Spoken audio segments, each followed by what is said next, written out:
En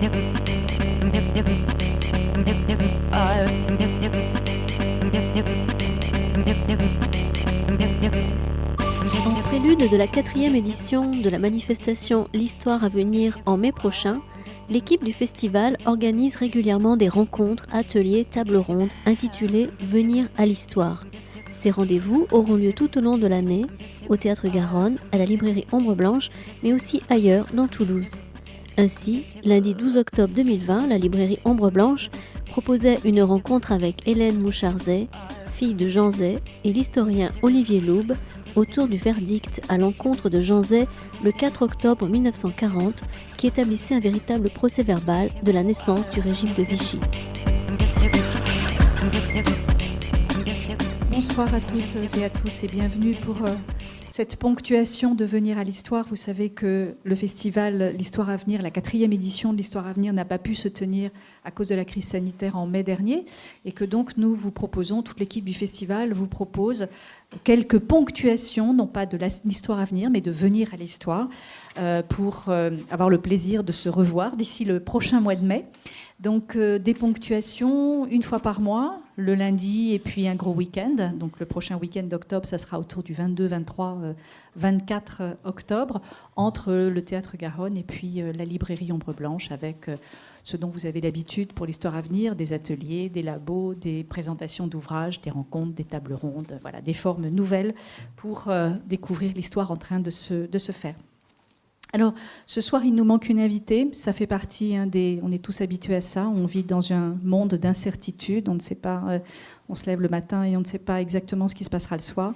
Donc, on aurait dû avoir ce soir avec nous Hélène Mouchard-Zay, qui est la fille cadette de Jean Zay. On en parlera beaucoup. Olivier la connaît très bien et a beaucoup travaillé avec elle. Donc, elle sera présente, y compris en photo, sur le PowerPoint. Hélène Mouchard-Zay pensait jusqu'à hier matin pouvoir venir. Le fait que Toulouse vient de passer en zone d'alerte maximale, elle habite Orléans. C'est une dame qui va très bien, qui est en très bonne santé, mais vu son âge, évidemment, ça devient compliqué d'envisager juste pour une rencontre ce type de voyage. Donc elle vous présente toutes ses excuses. C'était vraiment, elle a attendu jusqu'à la dernière minute pour annuler, tellement elle espérait pouvoir venir. Donc ça n'est que partie remise, on trouvera une autre occasion. Mais en même temps, vous allez voir qu'à travers ce dialogue qu'on va entamer avec Olivier Loub, elle est présente partout. Elle est présente dans beaucoup de moments qu'on va évoquer. Alors ce soir, donc, cette idée d'atelier revient à Olivier Loub, qui est professeur donc, d'histoire en classe préparatoire au lycée Saint-Cernin, qui est biographe de Jean Zay, qui a consacré un livre qui est d'abord tiré de sa thèse à l'école et la patrie dans le premier XXe siècle en France, et puis qui a soutenu sa thèse sous la direction d'un éminent historien toulousain qui s'appelle Pierre Laborie, qui est pour nous tous une figure extrêmement importante à la fois sur le plan humain et sur le plan historique et scientifique. Et vous trouvez à l'entrée le dernier numéro du Mouvement social auquel donc dernier numéro du Mouvement social qui lui consacre un dossier spécial auquel nous avons tous les deux participé. Voilà pour cette présentation globale.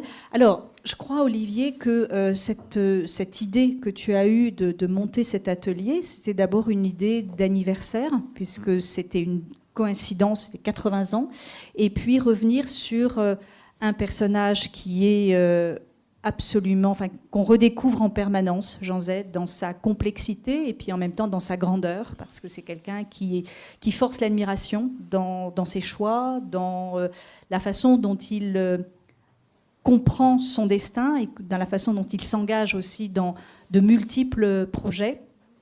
Donc il y a cette idée d'anniversaire et puis en même temps l'idée de revenir sur un événement peu connu, mais que l'on peut lire de façon, pour un historien, de façon absolument passionnante par rapport à l'histoire de Vichy. Alors peut-être on commence par là, Olivier, par l'anniversaire, et puis Jean Zay.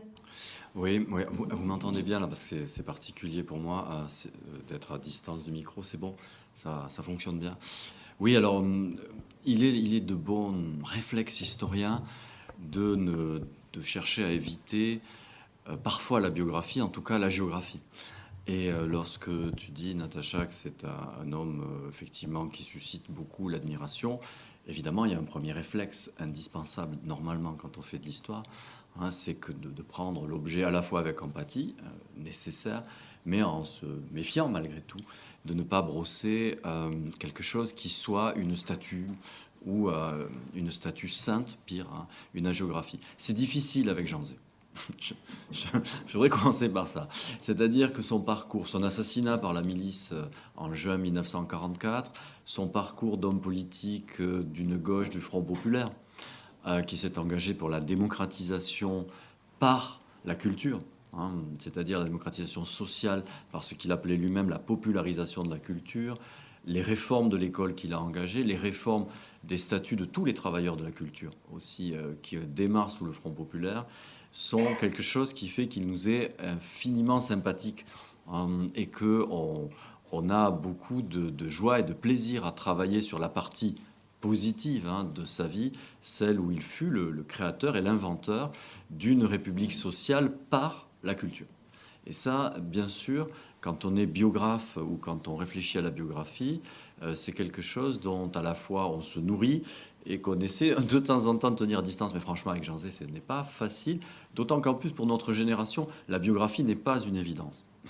C'était même un réflexe, là aussi conditionné, qui était de dire que justement le pari démographique, pour reprendre une formule célèbre, était un pari risqué lorsqu'on s'occupait d'histoire, en même temps que ce pari biographique est quelque chose de particulièrement, comme moi je l'ai vécu comme ça, et on va en parler comme ça, est particulièrement précieux, parce qu'il nous permet de faire l'histoire, et je reprends une formule de Léon Blum qui s'appliquait à autre chose, il nous permet de faire l'histoire à l'échelle humaine. Et à l'échelle humaine, évidemment, on tombe sur les individus. Alors, de Jean Zay, pour le présenter de façon rapide à ceux qui, ici, le connaîtraient peu ou mal, dire qu'effectivement, il y a un paradoxe à sa biographie.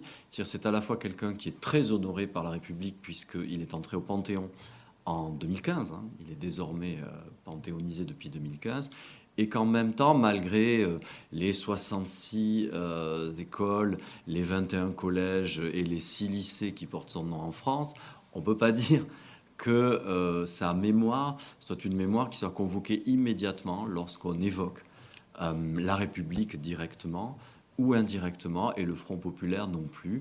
Bien entendu, pourquoi ? Parce qu'il est mort jeune, il a été assassiné jeune, et ce qui est marquant dans son parcours, c'est la précocité. À 27 ans, il est député. À 31 ans, il est ministre. Olivier, il est né quand, rappelle-nous ? Il est né en 1904.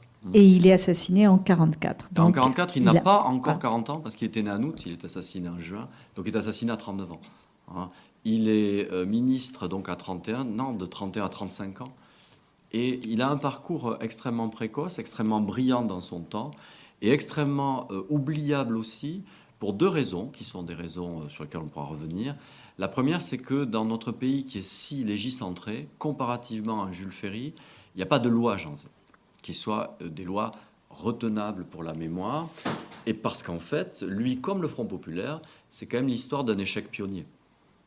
Un échec pionnier. Face à la législation, il n'a pas pu faire passer sa réforme, que ce soit les réformes concernant l'école, que ce soit les réformes concernant la création de l'ENA, que ce soit les réformes concernant plusieurs créations, sauf certaines choses qui sont restées, le CNRS, et ça n'est pas rien, d'avoir réussi à créer le CNRS malgré tout, et des réformes qu'il fait passer par le biais administratif. C'est-à-dire que législativement, il échoue, comme le Front populaire en général, mais il réussit à faire passer des idées et il change les structures de l'éducation nationale par le biais administratif.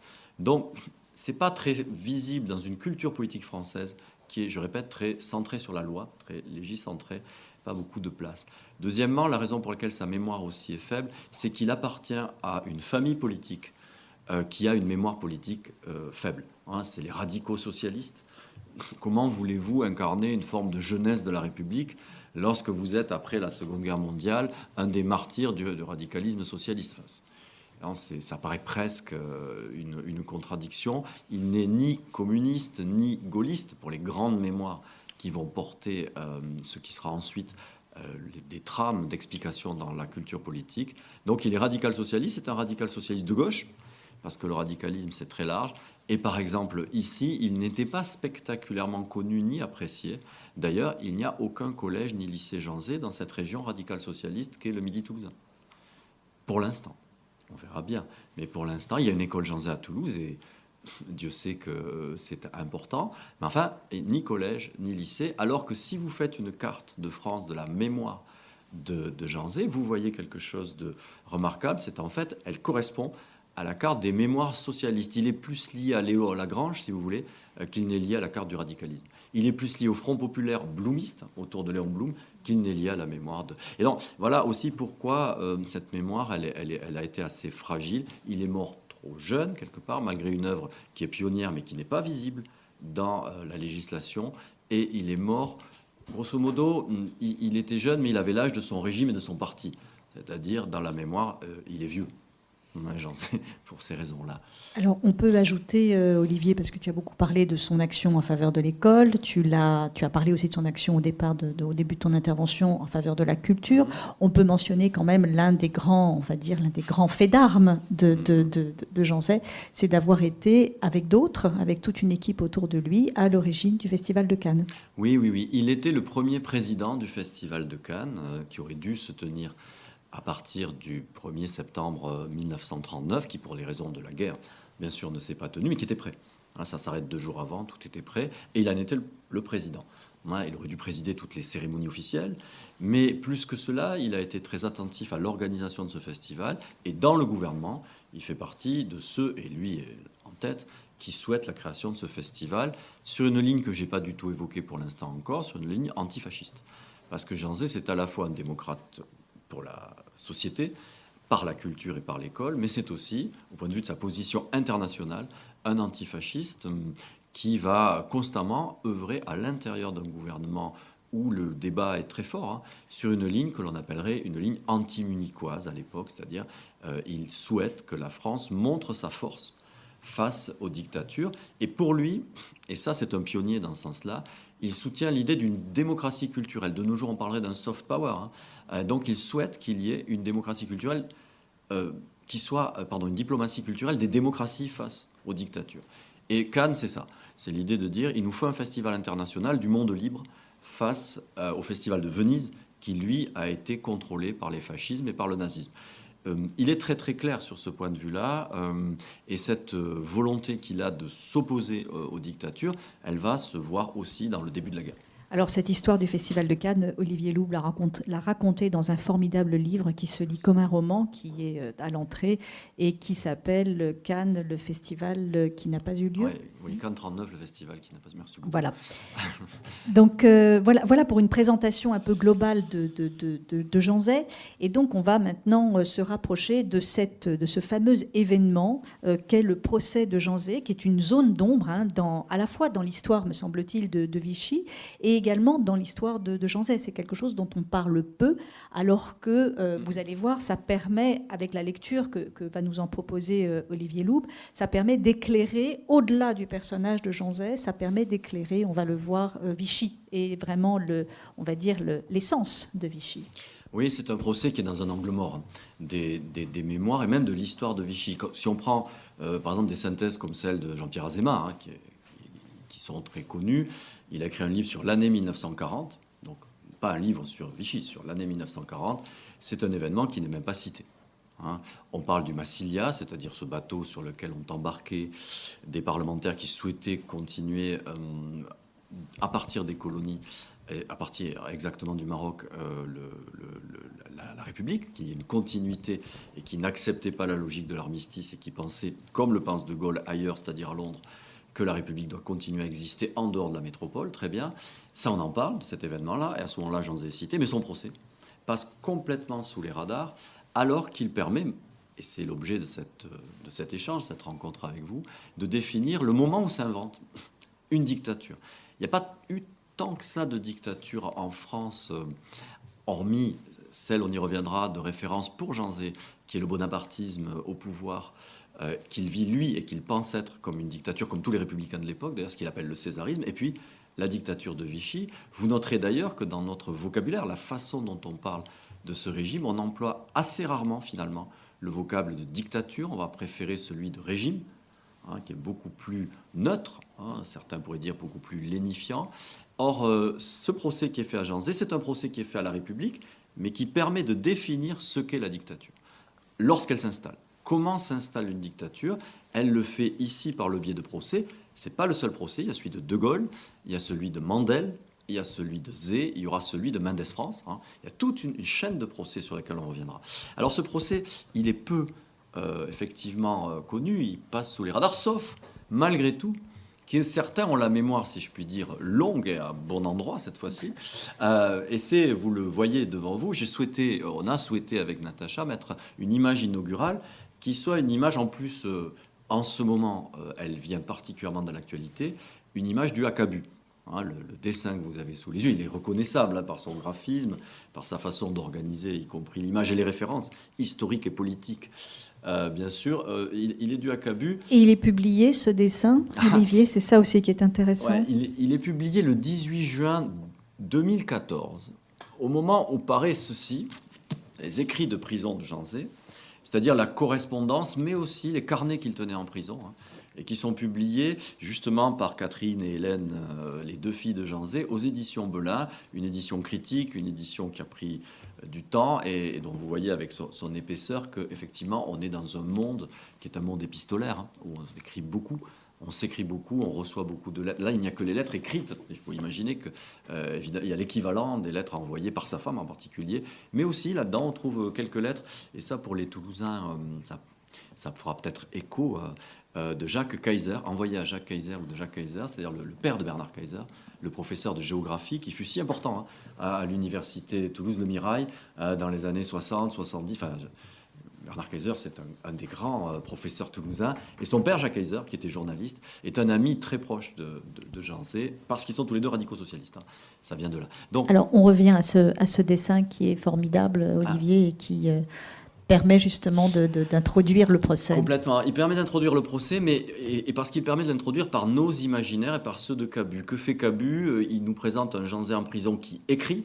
En effet, il s'agissait bien de parler des écrits de prison, qui écrit en pensant à Dreyfus, c'est le capitaine Dreyfus qui est dans la première bulle, lequel pense à la République, une Marianne qui, comme d'habitude chez Cabu, ressemble à la fille du proviseur, c'est le grand Duduche avec ses amours de lycée, absolument, et cette Marianne, évidemment, Janzé comme Dreyfus incarne la République en prison et l'espoir de la République, etc.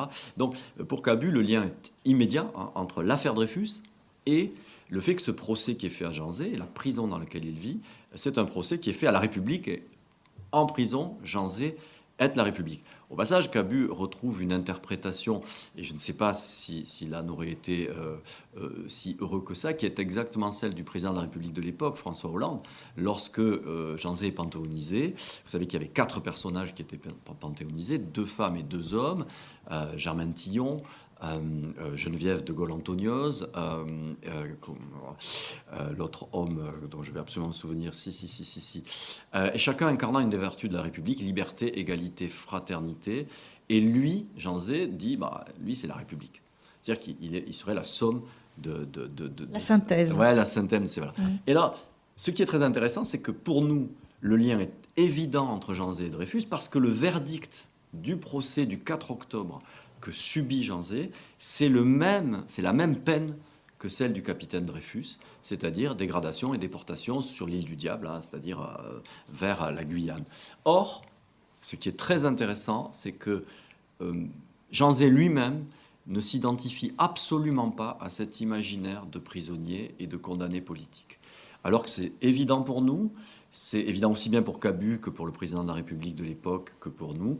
Pour Janzé, la référence n'est pas celle de Dreyfus. Et je voulais commencer par ça, parce que justement, faire de l'histoire, en suivant en particulier les leçons de Pierre Laborie qu'on a citées au tout début, eh bien, c'est aller voir quels étaient les codes culturels d'une époque. C'est-à-dire, c'est bien nous, du présent, qui posons les questions, mais c'est au passé d'y répondre. Et lorsqu'on demande à Janzé, parce qu'il a beaucoup écrit, et la façon dont il se voit comme détenu, et ce que son procès signifie, il n'est absolument pas dans l'idée que son procès soit une nouvelle affaire Dreyfus. absolument pas. D'ailleurs, ça n'a pas du tout eu ce rôle-là. Boltanski a réfléchi à ce que signifie une affaire, une affaire judiciaire qui soit une affaire politique. Ce procès n'est absolument pas devenu une affaire. Alors pourquoi justement il ne se voit pas en nouveau Dreyfus? Il ne se voit pas en nouveau Dreyfus, cet homme qui est ici photographié par les studios Harcourt. Une belle photo de cinéma quand même. Hein. Même s'il n'a pas le profil de l'acteur de cinéma, la photo est une photo de cinéma. Oui, et quand on a su qu'Hélène Moucharzé ne viendrait pas, on a voulu vraiment le mettre en avant et dans l'incarnation. Il ne se voit pas dans un procès de Dreyfus parce que pour lui, il n'est pas dans un procès pour trahison, il est dans un procès politique. Et il est un détenu politique. Et la référence qu'il emploie lorsqu'il est, je reviendrai sur toutes ces images, lorsqu'il est ici au fond de sa prison, voilà. Alors ça peut vous paraître bizarre, hein. Voilà ça, la cellule de Jean Zay, lorsqu'on respecte la peine qui a été prononcée contre lui. Il faut savoir que la déportation à Cayenne, dans son cas, était, comme pour le capitaine Dreyfus d'ailleurs, une peine semi-privative de liberté. C'est-à-dire que normalement, il a le droit de recevoir des journaux, il a le droit d'écrire, et voire même de recevoir sa famille, et que bien entendu, tout ça est discrétionnaire. Le capitaine Dreyfus n'est pas toujours dans ces conditions-là. Et vous savez qu'il a des moments extrêmement durs, hein, où il est mis à l'écart, ce qui arrivera à Jean Zay. Mais de temps en temps, et c'est pour ça qu'il y a la photo là, il a le droit de recevoir sa famille, il a le droit d'écrire. C'est comme ça qu'il peut écrire toutes ses lettres, c'est comme ça qu'il peut écrire Souvenirs et solitude, dont on reparlera. Le personnage à gauche, derrière le fil qui tombe, c'est son père, Léon Zay. Sa femme, Madeleine, à la droite, et au milieu, Catherine, la fille aînée de Jean Zay. Hélène est beaucoup trop jeune. Hélène est née en 38. Ouais, Hélène est née en 40, pardon. Elle est née un mois avant le procès de son père. Elle est née en 40 ? Elle est née en 40. Elle est née en septembre 40. Ah, pardon. Elle n'a jamais connu son père autrement qu'en prison. Elle le raconte très bien d'ailleurs. Mais si vous regardez cette image, vous voyez qu'il y a au mur, comme dans toute cellule détenue, là il y a la fameuse carte, hein, sur laquelle on va suivre les progressions du front, mais il y a aussi un portrait d'homme politique. Le seul portrait d'homme politique qui est dans cette cellule, c'est un portrait non pas de Dreyfus. Bon, d'abord, les portraits de Dreyfus sont assez rares, hein, c'est pas non plus, mais c'est un portrait de Blanqui. Ce qui peut paraître étrange. D'abord, il faut savoir qui est Blanqui. Blanqui, c'est un opposant politique, j'allais dire, de tout régime, ou presque. C'est le révolutionnaire par excellence. Il a passé 40 ans de sa vie en prison, à peu près. Il y a Auguste et Adolphe, hein, ils sont deux frères. Un est économiste, libéral, hein, de haut niveau, et l'autre est un révolutionnaire qui est enfermé la plupart du temps dans sa vie. Et Jean Zay, lui, se réfère à Blanqui, son modèle de référence, parce qu'il dit « Moi, j'ai subi une peine qui n'a plus jamais été donnée depuis la Commune. Hein, c'est depuis la Commune qu'on n'a pas utilisé ce type de peine. Et cette identification qu'il fait à la Commune, il l'a fait dans un texte que je vais vous montrer, et qui est un texte majeur, et qui explique pourquoi il ne s'identifie pas à Dreyfus et pourquoi, pour lui, son procès, c'est un procès qui renvoie à la Commune. Ce texte est celui-ci. Le dimanche 6 octobre 1940, et là l'incarnation se fait par le texte, mais il est limpide, il écrit remarquablement bien, hein, vous le voyez. Et vous remarquerez, on va y revenir en faisant un zoom. C'est rare d'avoir des sources manuscrites qui sont aussi lisibles. C'est vraiment une écriture magnifique. Hein. Oui, ça fait rêver tous les collègues spécialistes du XVIIe siècle. Qu'il est malheureux, suçant et haut, avec des écritures tellement individualisées et tellement non fixées. Alors ici, le dimanche 6 octobre, il écrit, voyez, à mon cher petit amour bien-aimé, c'est sa femme, et à mon cher petit papa, c'est Léon Zay. Sa mère est morte, agencée au début des années 1930. Et ce qu'il écrit, c'est la relation de son procès. Voilà pourquoi j'ai gardé cette date. Le procès date du 4 octobre. Le 5 octobre, il le dit d'ailleurs dans la lettre, il ne peut pas écrire, tellement il est pris par le verdict auquel il ne s'attendait pas, en fait. Tout ce qui précède son procès, il est persuadé, c'est un avocat, Jean Zay, que le dossier est vide, ce qu'il est, car il est accusé de désertion en présence de l'ennemi, ça ne tient pas une seule seconde. Sauf que, évidemment, c'est un procès qui est un procès fait par une dictature à un bouc émissaire dans cette dictature, et donc il va être condamné à cette peine de Dreyfus dont on vient de parler. Et là-dedans, ce qu'il dit, ce qu'il écrit, c'est le sens qu'il donne à ce procès immédiatement, à chaud on pourrait dire, et regardez, on est en haut du texte, hein. Je suis condamné à une peine politique qui n'a jamais été appliquée depuis la Commune et dont personne ne se souvenait plus. C'est pas Dreyfus, c'est la Commune, sa référence. Sa culture politique le pousse à s'identifier à un communard ou à un blanqui. Ce qui pour nous est étrange, y compris par rapport au rôle. Jean Zay, c'est un enfant béni de la République quand même. Hein. Député à 27 ans, je répète, ministre à 31. Il n'a pas du tout un parcours de révolutionnaire. Ses idées d'ailleurs ne sont pas celles d'un révolutionnaire. Hein. Il est un démocrate parlementaire. C'est le parlementarisme, son idéal, le parlementarisme efficace, qu'il faut rendre plus efficace, c'est son idée. C'est un homme qui, en revanche, va faire passer la République de démocratie politique à une démocratie sociale dans les idées, ça c'est vrai, mais il n'est pas du tout un révolutionnaire. Il ne souhaite pas du tout la disparition ni de la propriété. Ni rien. Et pourtant, il s'identifie comme condamné politique à un révolutionnaire parce que, et c'est très intéressant ce procès pour ça, pour lui, c'est un procès verbal d'installation de la dictature. Et que du coup, tous ceux qui sont emprisonnés par une dictature sont bien sûr des détenus politiques et qu'il y a plus de solidarité avec un blanqui qu'il n'y en a de son point de vue avec quelqu'un qui n'aurait pas été condamné par une dictature. Et ça, c'est extrêmement intéressant parce que ça veut dire aussi que ce qui fait son imaginaire de prisonnier, c'est une culture politique de républicain, fondamentalement. Or, l'affaire Dreyfus, c'est un succès pour la République. C'est quelque chose qu'on a parfois tendance à oublier et qui va refonder la République. Son père, Léon Zay, a fondé son journal, qui est un journal qui s'appelle Le Progrès du Loiret, a fondé son journal comme un journal dreyfusard, de soutien à Dreyfus. Donc Jean Zay connaît parfaitement l'affaire Dreyfus. Il y est né, si je puis dire. Il est membre de la Ligue des droits de l'homme, bien entendu, donc mais il ne s'identifie pas. Pour lui, c'est une référence par rapport à une dictature. Voilà. Alors, on va revenir sur les 3 dimensions du procès, mais peut-être lire quelques passages, et notamment voilà, tu lis ça là, puis après il y a celle au bas de la lettre qui est formidable, mais c'est tellement... Au bas de la lettre, vas-y. Ouais, parce que là je l'ai sous les yeux. Tous les témoins m'ont été favorables, même ceux de l'accusation, qui ont dit ma bravoure au feu, la citation dont j'allais être l'objet, sans parler de mon engagement. J'ai crié c'est souligné, hurlé, c'est souligné aussi, mon innocence, avec un accent qui me venait des profondeurs de l'être. Tout le monde attendait un acquittement, ou au pire, une condamnation de principe. Tout le monde, c'est lui. Et c'est cet homme qui a construit, il le dit dans d'autres textes, sa vie autour de l'idée de la justice, comme un avocat qu'il est, et d'ailleurs autour de cette affaire Dreyfus aussi.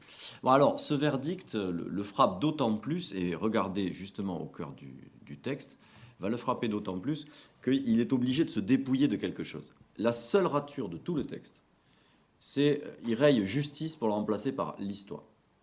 Et c'est pas rien. Hein. Ma confiance reste entière. Pourvoi en cassation, recours en grâce, révision, réhabilitation, je ne sais quelle voie la Providence empruntera pour rétablir la vérité, V majuscule, mais elle la rétablira comme la justice montre qu'elle l'a toujours fait. Il ne peut plus l'écrire quand il se relit.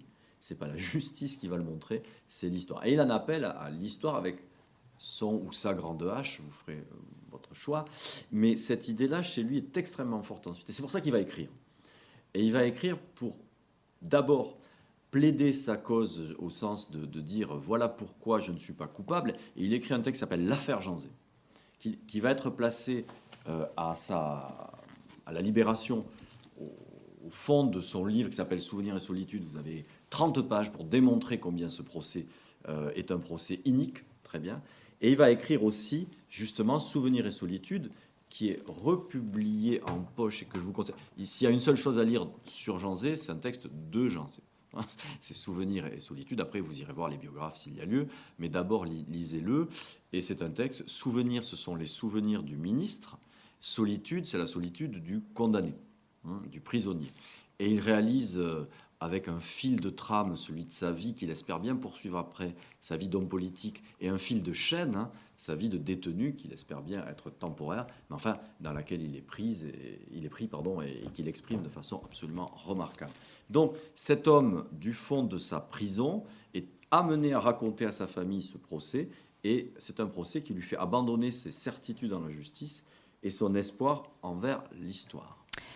Alors, 3 dimensions de ce procès. Donc, on rappelle la peine à laquelle il est condamné, Olivier, parce que c'est important. Voilà. Alors, il est condamné à la peine de dégradation militaire, ça c'est pour le côté symbolique, et de déportation à Cayenne, au bagne de Cayenne. Je répète, une peine qui est une peine qui se rattache directement à la peine d'Alfred Dreyfus, directement, et qui, lorsqu'elle est appliquée à Cayenne, où il devait aller, et où il n'ira pas en raison du conflit, en fait, il n'est pas envoyé à Cayenne parce que les communications ne sont pas sûres, et que le gouvernement décide de le laisser en prison à Riom, parce que Riom, c'est la prison qui est la prison du tribunal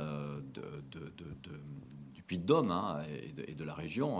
Clermont-Ferrand, c'est l'endroit où il est jugé, c'est le tribunal militaire, mais toutes les affaires civiles sont instruites à Riom, et la prison est à Riom. Pour ce qui est de Puy-de-Dôme, c'est pas Clermont. Et donc voilà, il passera les 4 ans à Riom, et il n'est pas envoyé en Guyane pour les raisons du conflit. Mais c'est un verdict qui est un verdict, comme il le dit, qui n'existe plus. C'est-à-dire qu'il est condamné à une peine qui n'existe pas dans le code militaire. Ou plus exactement, qui n'existe plus, mais qui n'existe plus depuis 30 ans. Non, ce n'est pas simplement d'hier.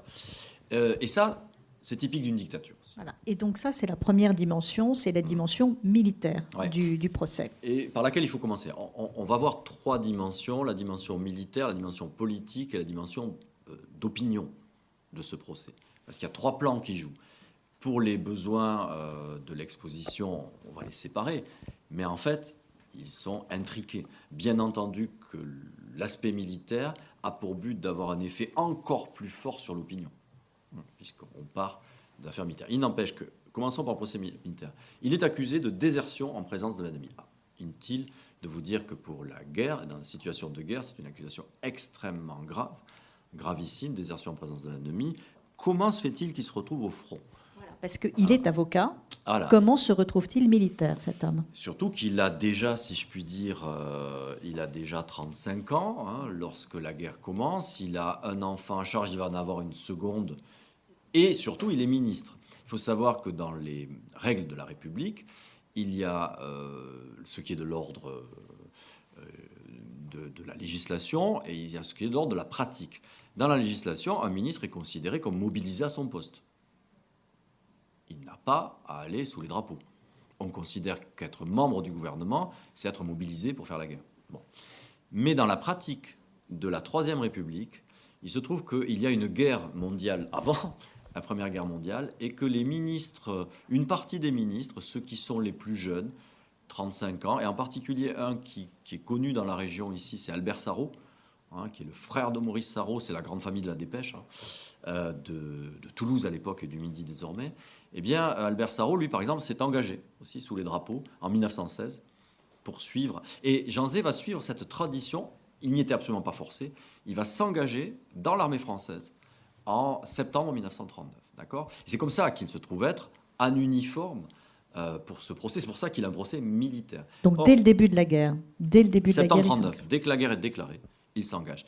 Et deuxième tradition républicaine, lorsqu'on est militaire mais député, il a été élu en 1936, la Chambre est prorogée en 1940, donc il est toujours député, eh bien on est ce qu'on appelle un député aux armées. Enfin, ça veut dire qu'il est soldat, mais il peut assister aux séances de la Chambre.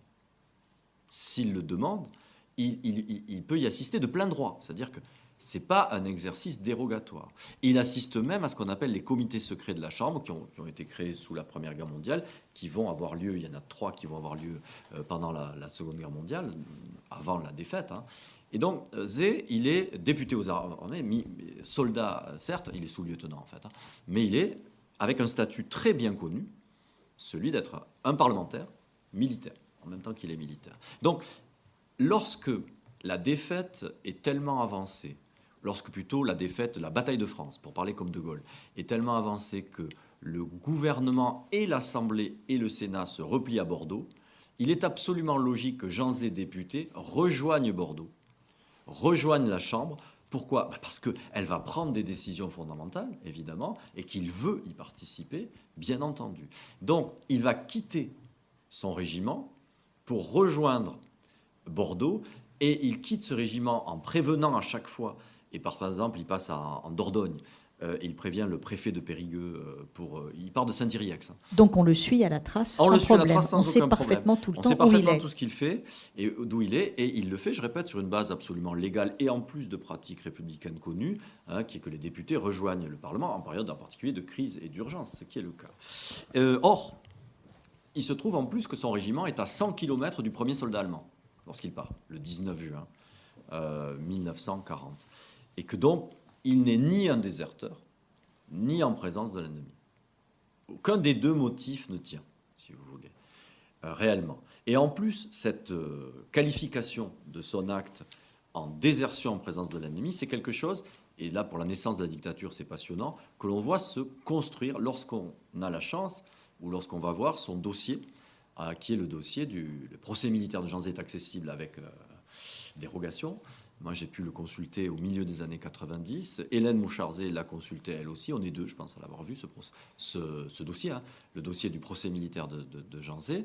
C'est un dossier qui comporte 100 pièces. Et dans ces 100 pièces, on voit très très bien qu'il y a 3 temps.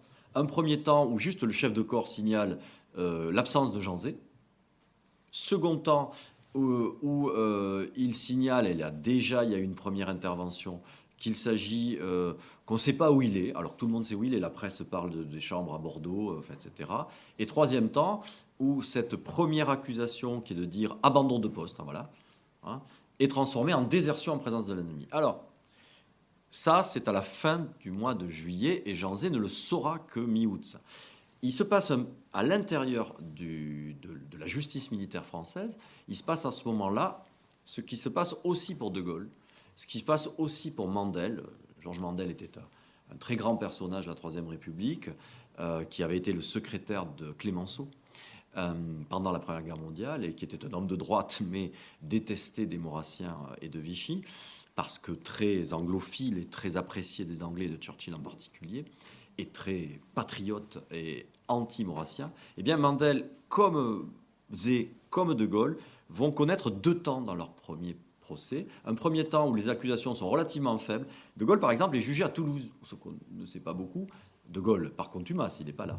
Il est jugé au début du mois d'août à Toulouse et il est jugé à une peine qui est une peine légère, c'est-à-dire ce n'est pas la condamnation à mort qu'il aura au bout du bout, c'est une condamnation à 4 ans de prison, à la privation de ses biens, mais parce qu'il y a une première qualification de son acte qui est beaucoup plus bénigne. Or, le régime, se rendant compte que ces accusations ne sont pas assez fortes et voulant faire des procès militaires un vrai procès à ceux qui veulent continuer le combat et qui incarnent la République, eh bien, va requalifier absolument tous ces procès. Et dans le cas de Janzé, on passe de abandon de poste à désertion en présence de l'ennemi. Alors ça, évidemment, cette mécanique du procès militaire, elle permet de voir le rythme de la construction de la dictature.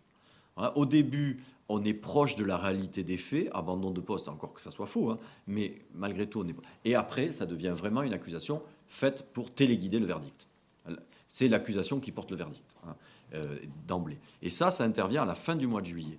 Or, ce qui est très intéressant, c'est que, de fait, et là vous voyez le jour du procès, Janzé descendre les marches, il est ici, avec son képi, le jour du procès, ça c'est sa sœur Jacqueline, parce que sa femme est au Maroc. Pierre Mendès France a raconté très très bien le fait que Madeleine Zé a eu beaucoup de mal à trouver une sage-femme pour accoucher de Hélène, justement. De Hélène qui aurait pu être là. Et donc ce jour-là, Janzé va être condamné le délibéré a duré 5 minutes. Tout ce qui précède va dans le sens de Janzé. Tous les militaires qui témoignent en sa faveur. Tous ceux qui le connaissent témoignent en sa faveur. Et, y compris le chauffeur, y compris tout son chauffeur qui l'a conduit effectivement à Bordeaux, son chef de corps qui dit « mais j'étais en train de rédiger ce que dit d'ailleurs Janzé dans la lettre qu'on a vue tout à l'heure, de rédiger un rapport pour qu'il reçoive une nomination à l'ordre de l'armée pour sa bravoure, le fait qu'il était volontaire pour toutes les missions dangereuses, etc. Et quand on lui dit « mais alors comment expliquez-vous le fait qu'il soit parti comme ça ?»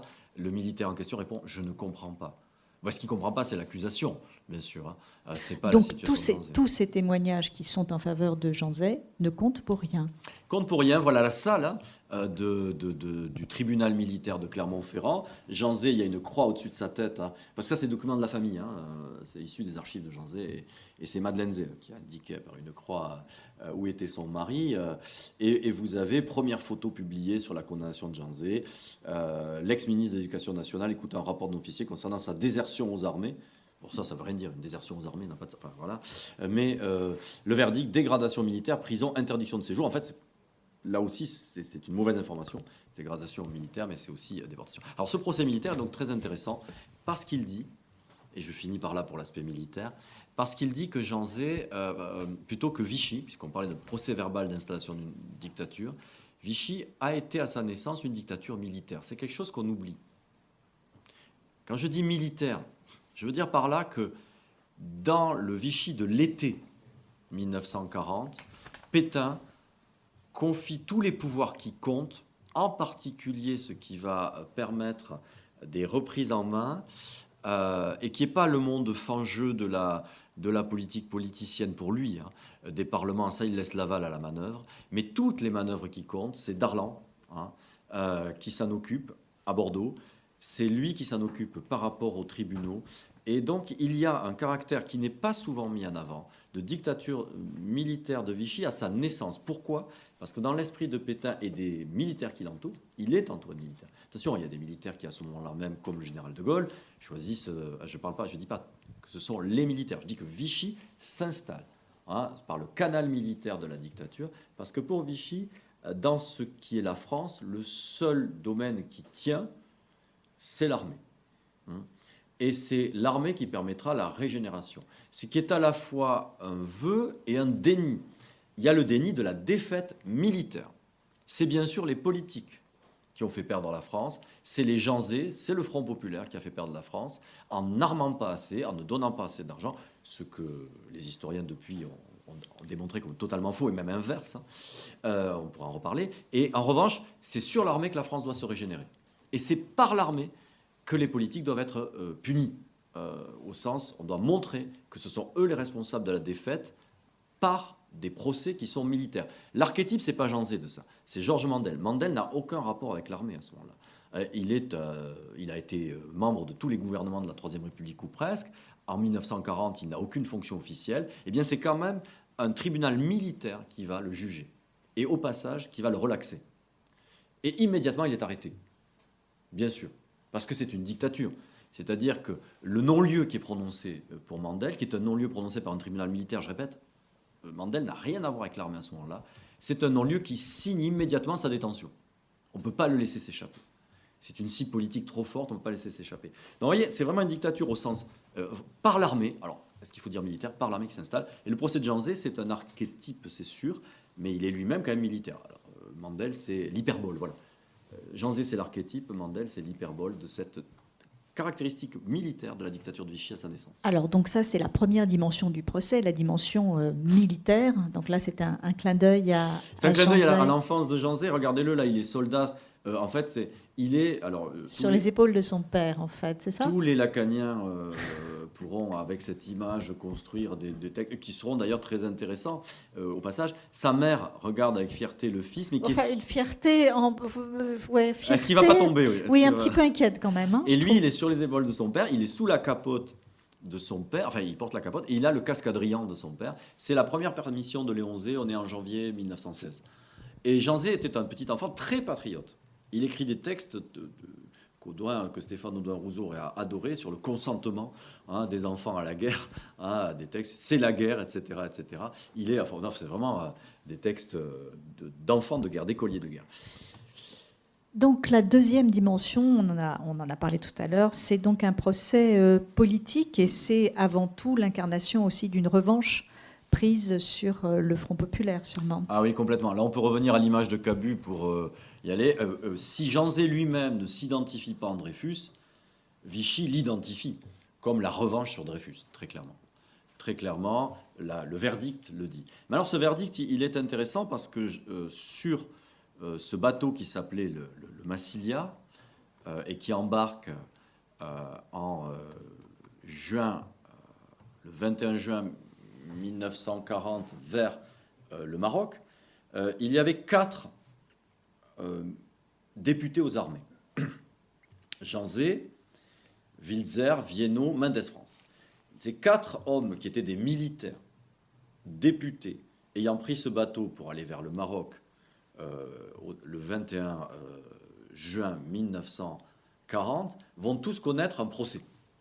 4 hommes, 4 procès. Et non seulement il y a le verdict qui concerne Jean Zay, mais bien entendu, ça forme l'occasion de comparer les verdicts qu'ils ont pu connaître. Eh bien, la gradation de ces verdicts, comme d'ailleurs Jean Zay le remarque du fond de sa prison dès le dernier, c'est-à-dire celui de Mendès France, est très très simple. Ce sont des verdicts qui font jouer 2 critères, 3 critères en fait. Le premier critère, c'est le rapport au fait qu'il soit ou non juif. C'est un critère fondamental dans ce procès politique. Mais c'est un procès politique aussi parce qu'il renvoie au fait que ces gens-là soient de gauche ou pas de gauche, c'est-à-dire qu'ils soient membres du Front populaire ou pas. Et le troisième critère, c'est est-ce qu'ils ont exercé des responsabilités gouvernementales. Jean Zay, c'est celui qui cumule les 3 éléments au plus haut niveau. C'est-à-dire que par la famille de son père, il est rattachable à la communauté juive. Alors, au passage, lui-même a un texte formidable dans lequel il dit « Bien que protestant », car Jean Zay est de culture protestante, il est baptisé, marié, enterré au temple d'Orléans. Ouais. Il a connu sa femme, qui est protestante, aux jeunesses protestantes d'Orléans, etc. Il est culturellement et cultuellement un protestant. Bien que protestant comme toute ma famille maternelle, écrit-il, j'ai toujours tenu à honneur de ne jamais rien démentir à ce propos. Il parle de sa qualité ou non de juif. Il n'a jamais, évidemment, nié ou dénié le fait qu'il puisse être juif, parce que, évidemment, pour des raisons dont on voit bien que le mot honneur n'est pas galvaudé, là, il n'est pas question de se désolidariser de ceux qui sont des victimes de l'antisémitisme, et lui-même, d'ailleurs, est une victime de l'antisémitisme. Il correspond parfaitement à ce que Sartre appelle le juif des antisémites. Donc la question n'est pas de savoir s'il est ou il n'est pas juif, il y a des objectivations tout à fait possibles. Par exemple, dans la loi même, enfin les statuts dits loi de Vichy, il n'est pas juif. Il ne rentre pas dans les cadres, puisqu'il fallait 3 grands-parents réputés, etc., ou 2 seulement si votre conjoint était juif. Sa conjointe est protestante et il n'a que 2 grands-parents qui sont de confession israélite. Donc il n'est même pas juif au regard des statuts de Vichy. Et il ne l'est pas dans sa vie, on va dire, d'enfant, d'adolescent, de mariage, etc. En revanche, c'est bien entendu un critère qui est retenu contre lui et qui est majeur. Il a été victime de l'antisémitisme d'une façon extrêmement violente, son assassinat. Et alors, il est ministre et il est du Front populaire. Il a la peine maximale. Dans ce cas-là, déportation, dégradation. En plus, la même peine que Dreyfus, je l'ai déjà dit. Second sur la liste, eh bien, c'est Pierre Mendès France. Pierre Mendès France est juif. Pierre Mendès France a été sous-secrétaire d'État et il est du Front populaire. 6 ans de prison. Pour le même acte, c'est-à-dire avoir pris le Massilia comme député, avoir quitté le sol de la France. Troisième candidat, si je puis dire, il s'appelle Viennot. C'est un homme qui était un homme de gauche, ni juif, ni sous-secrétaire d'État, quoi que ce soit. Il a 6 ans avec sursis. Et 4e de ces procès-là, lui, il s'appelle Wilzer. C'est un député de droite modérée. Il n'a jamais été dans un gouvernement. Il n'est pas juif. Il est acquitté. La gradation des verdicts dit qu'est cette dictature. C'est une dictature qui noue ensemble, dans un procès politique, l'essentialisme à travers lequel elle se construit, et elle construit même par des identités affectées à quelqu'un, ce que parfois même ils ne sont pas, bien entendu, mais qui rentrent bien dans ces cases. On est en plein racisme. Ce Vichy-là politique, c'est le Vichy de tous les antis, c'est-à-dire l'antisémitisme, l'anti-maçonnisme. Jean Zay est franc-maçon, j'oublie. Il est protestant, l'anti-protestantisme et le côté. Il y avait 4 États confédérés dans l'anti-France de Maurras: le juif, le protestant, le franc-maçon, le métèque. Zay coche toutes les cases. Et donc, il a la peine maximale. Et donc la 3e justement dimension de ce procès, c'est donc un procès d'opinion. Jean Zay dit pour ce que je suis, pour ce que je représente. Oui, Hein. et pour basculer vers ce procès d'opinion, je souhaite vous montrer cette image. C'est une image bien heureuse. C'est une image du Front populaire dans, si on peut dire, dans sa plus belle expression. C'est l'été de l'illusion lyrique, diront certains, ou de l'enthousiasme et de l'espoir maximal. On est en juillet 1936, aux Arcs-sur-Argens, c'est en Provence. Hein, et là, Jean Zay vient inaugurer un groupe scolaire Jean Jaurès. Oui, ça ne s'invente pas. Alors, surtout, regardez, en parlant de Jean Jaurès, regardez derrière Jean Zay ce qu'il y a. Il y a une Marianne un peu spéciale, hein, entourée de 2 drapeaux qui sont étranges pour nous. Vous avez la Marianne, c'est Jaurès, ici. À droite, drapeau tricolore. À gauche, vous ne le voyez pas, mais c'est le drapeau rouge. Et Jean Zay vient là, tout souriant, faire son discours. Il est debout sur le tréteau, là, hein, où ils ont mangé. Et il est accueilli non pas comme un ministre de l'Éducation nationale, mais il est ministre du Front populaire. Cette qualification politique, évidemment, va faire qu'il est une cible extraordinaire et qu'en plus, son attachement à la défense de la patrie en s'engageant dans l'armée, il est contredit aux yeux des Maurrassiens et aux yeux de Vichy par le fait qu'il a soutenu le drapeau rouge aussi. Hein, et que du coup, son engagement est extrêmement douteux. Alors, un procès d'opinion, d'exclusion pour ce que je suis, ce que je représente. Que représente Jean Zay? Vous avez une image là d'extrême droite. Hein. On est d'accord. Hein. Ce n'est pas une image commune dans l'opinion, mais c'est ceux qui veulent tuer Jean Zay et qui y parviendront. Ils vont d'abord le tuer politiquement par ce procès et ils vont ensuite l'assassiner. Et si vous regardez bien, Jean Zay est présent sur cette caricature. Il est ici, avec le képi. D'accord? Ici. Là, vous avez Georges Mandel, qui est présent. Vous avez ici Édouard Daladier, Pierre Cotte, très grand, qui était très grand, très maigre, le père de Jean-Pierre Cotte, pour ceux qui ont une mémoire des ministères Mitterrand, hein, etc. Et vous avez, en revanche, plus on s'éloigne, moins il s'agit de caricatures. Bien sûr, ils partent avec la caisse de l'étranger, hein. Ce sont des dollars. Ce sont des dollars, hein, oui, bien sûr. Et évidemment, tous ces fuyards... Du grand capital, d'ailleurs. Ouais, c'est le grand capital qui s'enfuit, c'est des fuyards, c'est des juifs. Hein. On le voit, pas Daladier, mais les autres ont le nez de circonstance, hein, bien entendu. Et plus on s'éloigne, plus on entre dans des archétypes raciaux-racistes qui vont jusqu'au type négroïde, hein, pour le dire comme ça, qui est ici. Hein. Et on a toute cette cascade de haine, de raciste, hein, de mépris, qui dit ce qu'est le Front populaire, s'enfuyant et quittant la France. Évidemment, c'est une image absolument terrible. Elle n'est pas, je répète, une image dominante dans l'opinion, mais c'est ça que le gouvernement de Vichy veut faire passer dans l'opinion orange. Hein, c'est un procès pour dire ça, pour dire que ceux qui ont voulu continuer la guerre en s'embarquant sur le Massilia étaient des fuyards apatrides, négroïdes et enjuivés qui souhaitaient partir avec l'argent de la France, abandonnant les Français sur place. Et ça...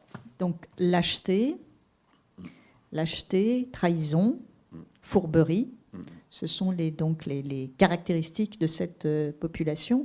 Et d'une certaine façon, ce que tu dis, Olivier, c'est que Jean Zay incarne, pour la dictature pétainiste, incarne un ennemi finalement idéal, hein, qui concentre toutes les haines hein, de ce nouveau régime. Et c'est même un ennemi qu'on pourrait dire idéal. Je vais m'expliquer. Idéal et idéal. Alors, ce qui est intéressant, c'est de voir quelles sont les fonctions qui jouent dans l'imaginaire social lorsqu'on mobilise de telles images. Et à quoi ça sert de mobiliser ces images? Eh bien, ce sont des fonctions par lesquelles Vichy essaie de mettre en place un récit d'explication de la défaite, qui vient légitimer la dictature qui s'installe. Bon, on a beaucoup, parfois, souvent, je dis oublié, en tout cas, je crois qu'on ne prend pas pleinement la mesure, c'était une des grandes leçons de Pierre Laborie, ça qu'il répétait tout le temps, de l'extraordinaire chaos qu'a été la défaite en France, de l'extraordinaire fossé, de l'extraordinaire violence, plus de 10 millions de personnes sur les routes, une société absolument bouleversée, mais bouleversée dans tous ses repères. Et ce que vient proposer Vichy, ce sont des fonctions d'explication à la défaite. Et Jean Zay incarne un élément clé de ces explications. Pourquoi? Parce que ce que propose Vichy comme explication à la défaite, c'est bien entendu toute la décadence et toute la déréliction que les Maurrassiens racontent depuis plusieurs décennies, hein, de la République.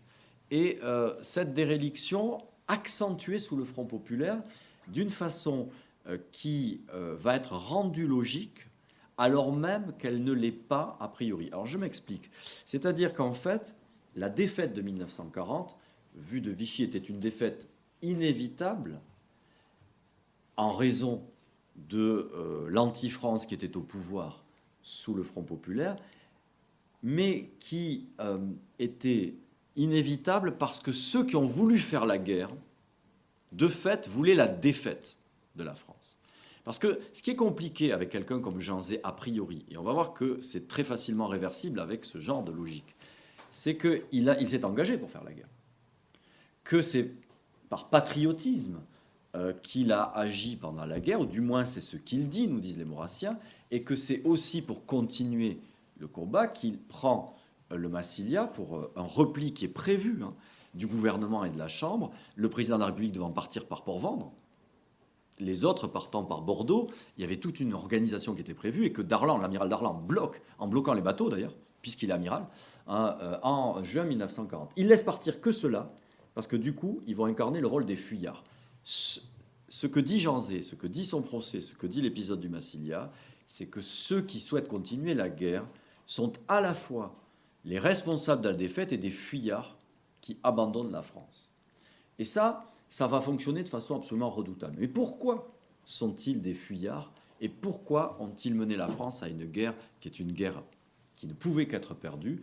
Eh bien parce qu'ils souhaitent depuis le début, ce sont des antipatriotes, et ils souhaitent depuis le début que la France se perde. Qu'est-ce qui le prouve? C'est que le Front populaire a affaibli la France et qu'il a fait faire la guerre à la France au moment où elle était le plus faible. Faible en armement, faible moralement. Et Jean Zay tient un rôle crucial parce que moralement, il est l'éducation nationale.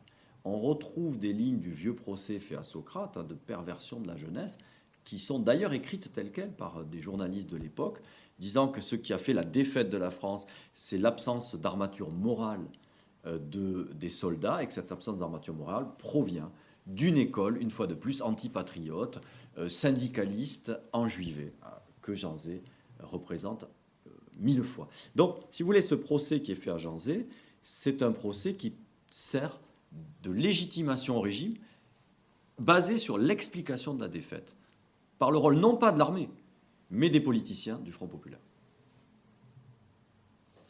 Voilà, donc on peut maintenant peut-être prendre des questions. Ça vient de loin. Regardez, ça, c'est un vitrail, une carte postale montrant en 1938-39 ce qu'était Orléans, tenu par les Juifs, bien sûr, Jeanne, avec le député Jean Zay juif, le maire le général, Lévy juif, le procureur, etc. Alors oui. Et il y a une photo que tu n'as pas commentée, que de la photo devant la porte de la prison. Ah oui, ça c'est une pour photo faire que un j'aime petit beaucoup. clin d'œil à Hélène. On va y remonter. Qu'est-ce que je vais faire? Fin du diaporama, je vais remonter directement parce que ça sera beaucoup plus rapide. Et puis peut-être ce dernier document, on y reviendra s'il y a lieu. Mais cette photo-là, je ne l'ai absolument pas alors, il y en a dit qu'on utilisée, faisait un petit clin d'œil à Hélène. Mais c'est une photo qui est remarquable à plusieurs diaporamas. Tagada. Je dis diaporama. Hop là. Voilà. Alors c'est une photo qui est devant la prison d'Orion, où Jean Zay est interné. Vous avez Madeleine, que vous reconnaissez peut-être, Catherine, la fille aînée, née en 1936, et puis Hélène, qui aurait dû être là, dans son landau. Et ce qui est intéressant aussi, d'abord c'est une photo sur la porte de la prison pour un reportage photo journalistique. Il y a eu un article à partir de cette photo. Et ce qui est intéressant, c'est que là, ce landau, il a un double fond. Et dans ce double fond sortiront des papiers pour la résistance, en particulier pour des revues de la résistance, pour prévoir ce que serait l'éducation nationale de demain. Jean Zay fait des schémas de ce qu'il imagine être le futur ministère, il appelle ça de la vie intellectuelle, etc. Et c'est aussi là-dedans que Souvenirs et Solitude va sortir, les feuillets de Souvenirs et Solitude vont sortir dans ce double fond du landau d'Hélène, qui a donc été une résistante à 6 mois, à 7 mois, à 8 mois. Donc c'est une photo souriante dans une période évidemment épouvantable pour toute la famille et qui se terminera tragiquement. Et en même temps, on peut rappeler à cette occasion que les visites étaient régulières et que... Tant que le régime les laissait. Voilà, et que les visites étaient régulières alors que la famille vivait à Orléans et que donc il était incarcéré à...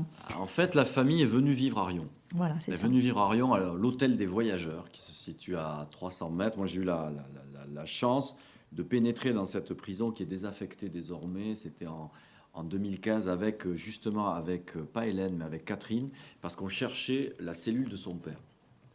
Donc, on a passé 4 heures dans cette prison désaffectée.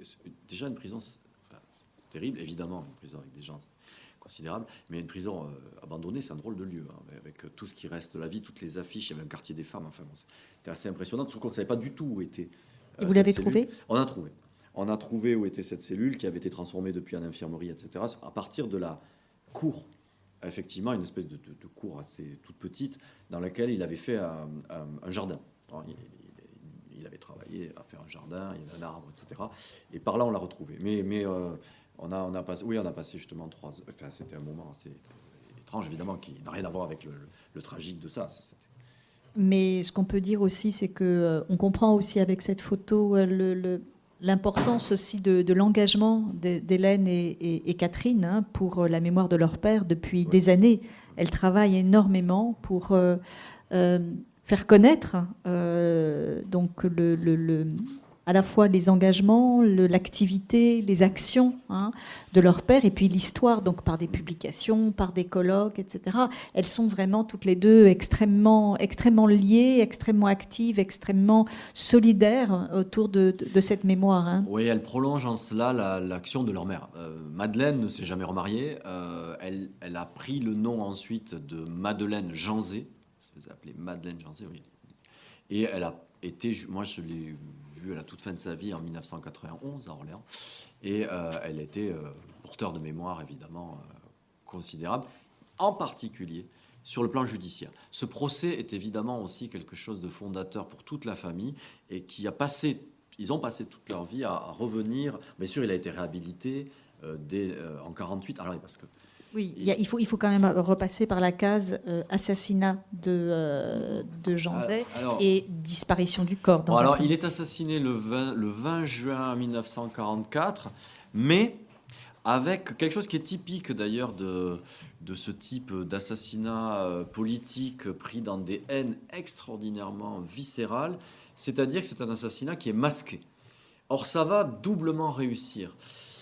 Non pas pour Madeleine. Très tôt, alors moi ça m'a toujours surpris, très tôt, dès 1944, elle sait, alors qu'elle n'a aucune preuve, hein, que son mari a été tué et qu'il est mort et qu'il ne reviendra pas. Ça, c'est très impressionnant de certaine façon. Elle a raison, elle a raison, mais rien ne le prouve à ce moment-là. Qu'est-ce qui ne le prouve pas ? Un, on ne sait pas ce qui est advenu de lui à la sortie de sa prison. Pourquoi ? Parce que nous, on sait maintenant que ce sont 3 miliciens qui sont venus avec un ordre qui provient de la milice, et avec cette chose très simple, c'est que depuis janvier 1944, c'est le chef des miliciens, Joseph Darnan, qui est ministre de l'Intérieur, donc qui est ministre de la pénitentiaire. Il peut donc faire tous les textes qu'il veut pour maquiller ce qu'il souhaite faire. Et donc, il signe un texte, et ce n'est pas lui qui le signe d'ailleurs, il y a un texte qui est signé de la pénitentiaire, de l'administration pénitentiaire, qui parle d'un transfert de Janzé. Donc ils sont venus le chercher sous couvert d'un transfert. Et ensuite, on perd sa trace. Immédiatement. On ne sait pas ce qu'il est devenu. Et on ne le saura que 4 ans plus tard. Ce n'est qu'en 1948 qu'un milicien qui est arrêté, qui s'appelle Devel, dit « Bah oui, je suis un des assassins de Janzé. » Et on l'a tué de cette façon-là. Il est là. Son corps doit être là. C'est là où nous l'avons laissé. Ça s'appelle le Puits du Diable. Il y a une stèle. Enfin, c'est très émouvant d'y aller, évidemment. Enfin, et en fait, le corps n'est déjà plus là. Parce qu'en fait, en 1946, des chasseurs l'ont trouvé, sans l'identifier, et il est déposé dans un funérarium d'une commune qui s'appelle Cussé, c'est dans le Puy-de-Dôme, hein, c'est à côté de Riom, etc. Et ce n'est qu'en 1948 que le corps retrouvé en 1946 est identifié comme étant le corps de Janzé. C'est-à-dire qu'il y a 4 ans pendant lesquels il y a évidemment un deuil sans corps, enfin, de toute la famille, qui est menée comme ça. Alors l'histoire en plus était racontée et qui est vraie, hein, pour le coup, par ce milicien, et il la raconte avec tous les détails possibles. Pourquoi ? Parce que on est en 1948, c'est-à-dire qu'on a déjà passé les moments les plus durs des exécutions de la Libération, Et il espère avoir, ce qu'il obtiendra d'ailleurs, une forme de, non pas de circonstances atténuantes, mais du moins de bienveillance relative du jury. Il sera condamné à 7 ans de prison. Et il sortira assez vite. On est dans un temps qui sera bientôt celui des amnisties de 51, 53. Il n'y a pas de résistentialisme de la République française au début des années 50. Ça, c'est une légende. Mais là, il y a donc ce qu'il raconte, c'est qu'ils sont venus le chercher. Ils lui ont fait croire qu'ils étaient des résistants et que donc c'était une évasion pour qu'ils ne bougent pas dans la voiture. Et ensuite, ils l'ont amené à un endroit où ils l'ont exécuté. Cette fois-ci, après lui avoir fait croire ça. Et ils ont poussé le vice, parce que c'est vraiment un vice du masquage. Hein. Et puis c'est en plus d'une ironie extraordinairement cruelle. Ils ont dû en jouir, on ne peut pas le dire autrement, jusqu'à envoyer une fausse lettre à sa femme pour dire « Je suis dans les maquis, ne t'inquiète pas », etc. Bon, évidemment, il n'y a pas cru un seul instant. Il connaît par cœur l'écriture de son mari. Enfin, bon, ça ne marchait pas. Mais vous voyez, le masquage qu'on connaît aussi dans le cas des nazis, hein, le masquage, parce que... Ou des soviétiques. Toi, tu connais très bien pour les soviétiques. Il va fonctionner jusqu'au bout. C'est-à-dire que l'assassinat était absolument logique et limpide pour ce qui est de cette fascination qu'ont les miliciens, que leur monde s'écroulant. Il ne faut pas qu'ils laissent les pourritures derrière. Ils doivent nettoyer derrière. Hein. Et donc, ils nettoient Mandel, assassiné. Jean Zay, assassiné. Les époux Bach, Victor et Hélène Bach, ils ont 80 et 84 ans, enfin, et qu'on va chercher chez eux et qu'on tue, etc., parce qu'ils sont toute cette anti-France détestée, c'est même pas détestée le mot, considérée comme étant à éliminer physiquement de la surface de la Terre. Bien, eh bien on va maintenant se tourner vers vous. Si vous avez des questions, des réactions, n'hésitez pas.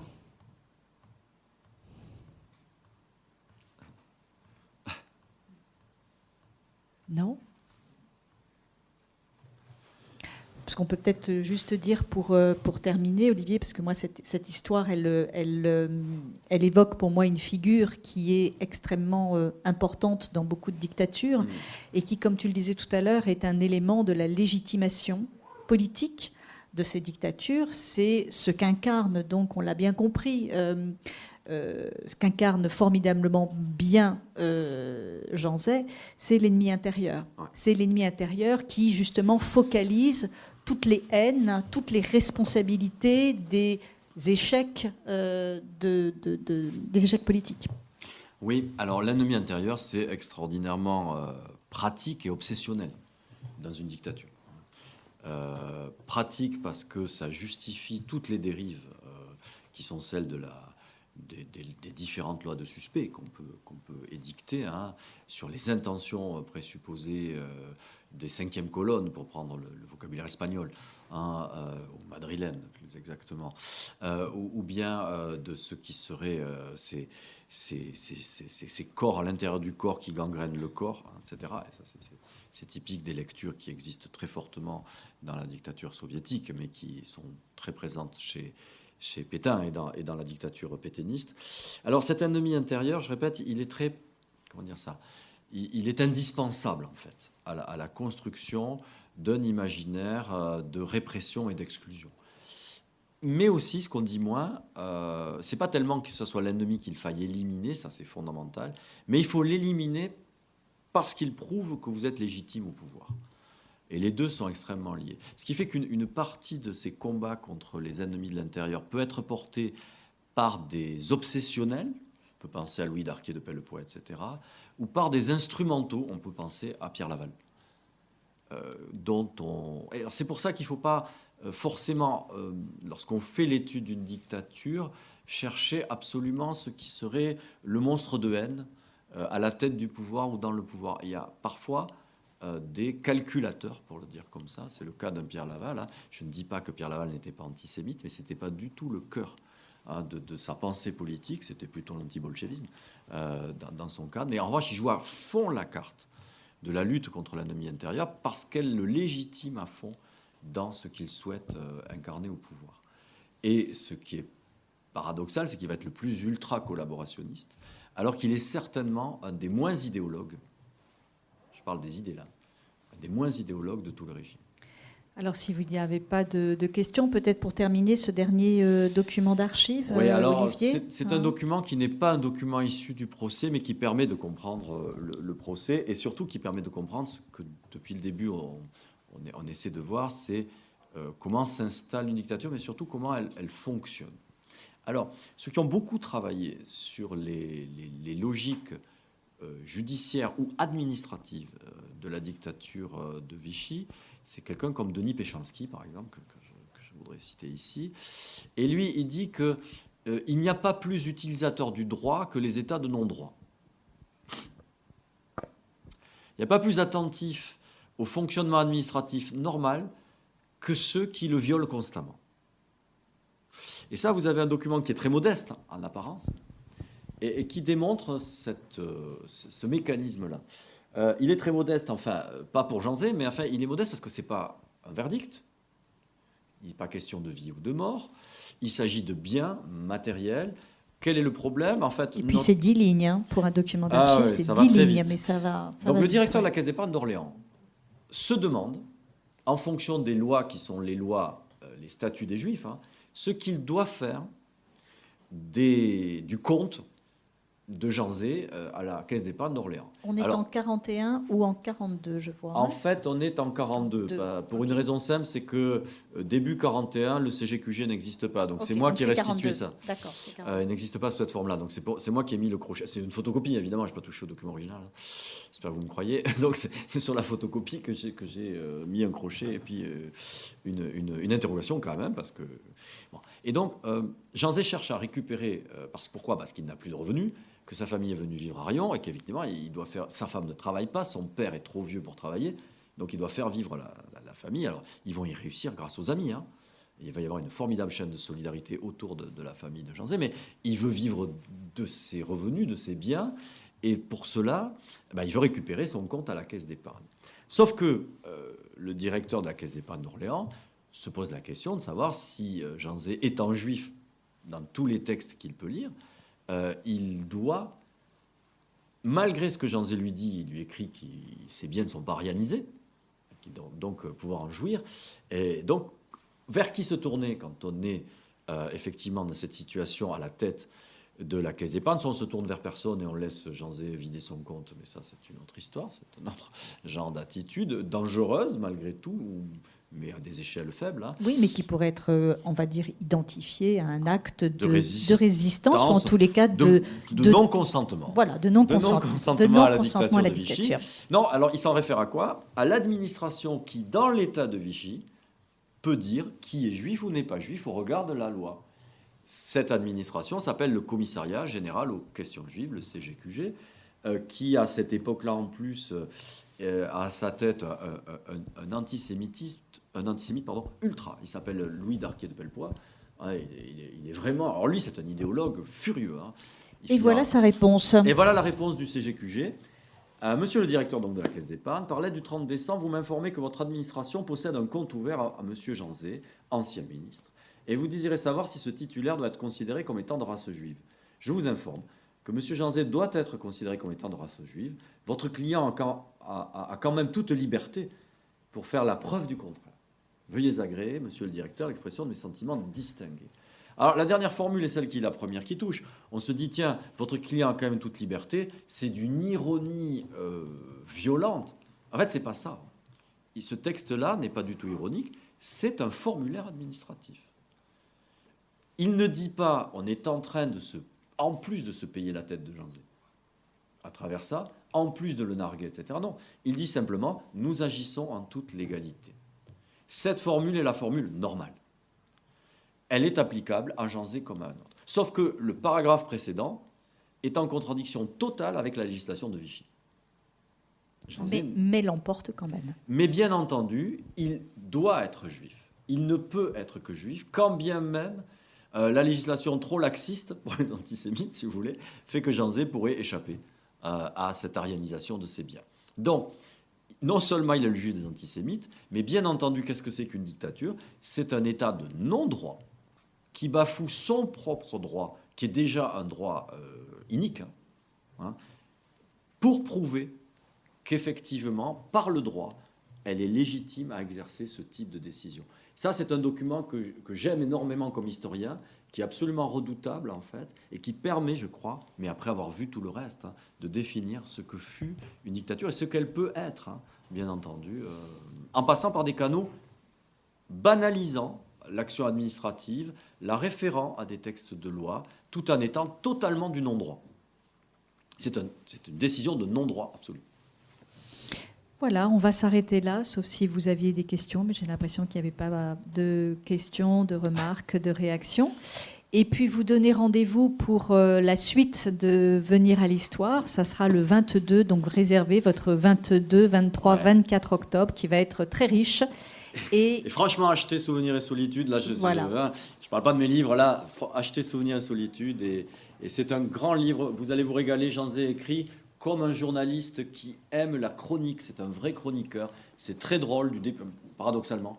Du début à la fin, il a un sens de l'anecdote quand il parle de la censure cinématographique pour mesurer la longueur ou la présence de telle ou telle chose à l'écran. Entre autres, c'est vraiment très bien vu, très bien lu. Et il parle de personnages de façon très drôle et brillante. Enfin, c'est Jean Zay typique. Merci beaucoup, Olivier, pour cette découverte passionnante. Merci, Bonne Natacha. soirée à vous tous.